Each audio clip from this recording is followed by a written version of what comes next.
Guest speaker tonight is Mr. Kerry Jordan. Mr. Jordan graduated from Liberty Baptist Academy.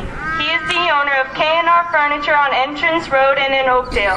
He has been the pastor of Fort Hope Baptist Church on Highway 10 for the past 2 years. He has been married for 17 wonderful years to Wendy Jordan and has 3 boys, Mason, Stone, and Slate. Ladies and gentlemen, Mr. Kerry Jordan.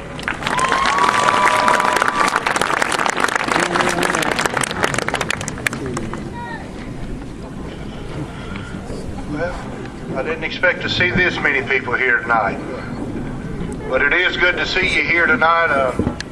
I'm honored first to be asked to come and speak, and appreciate Mr. Jordan. He seems like a good man. Some of these students may not agree, or they may agree, but it is an honor to be here. I'd also like to say to the military that are watching tonight that we appreciate your service. You are in our prayers every day. Amen.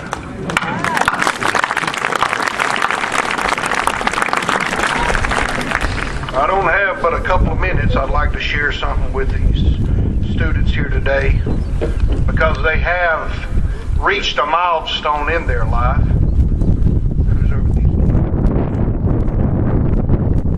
And we've given everyone here a round. Let's give the graduates a round of applause.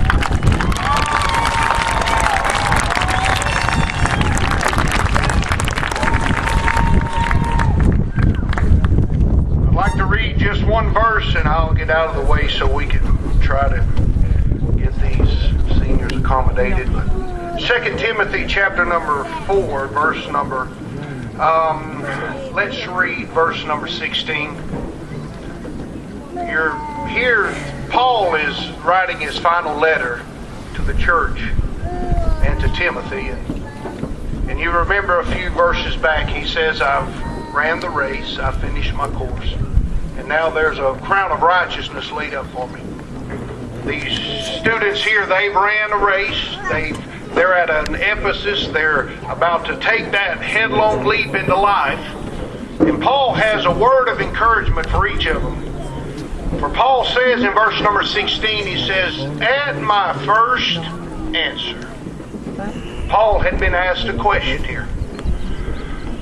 People had asked Paul, who would you say that's been your closest friend? Who would you say that's been your most loyal confidant? And Paul says here in verse number 16, at my first answer, no man stood with me, but all men forsook me, and I pray God that it may not be laid to their charge.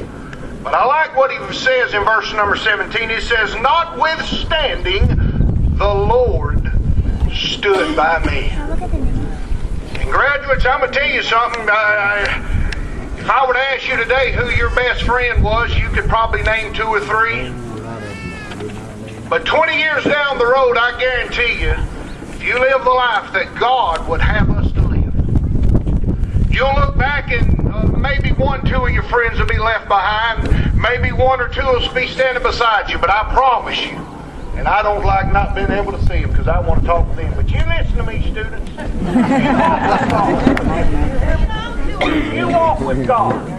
And in the end, when the final letter's being written, I promise you can rely on this one truth, that God will stand with you.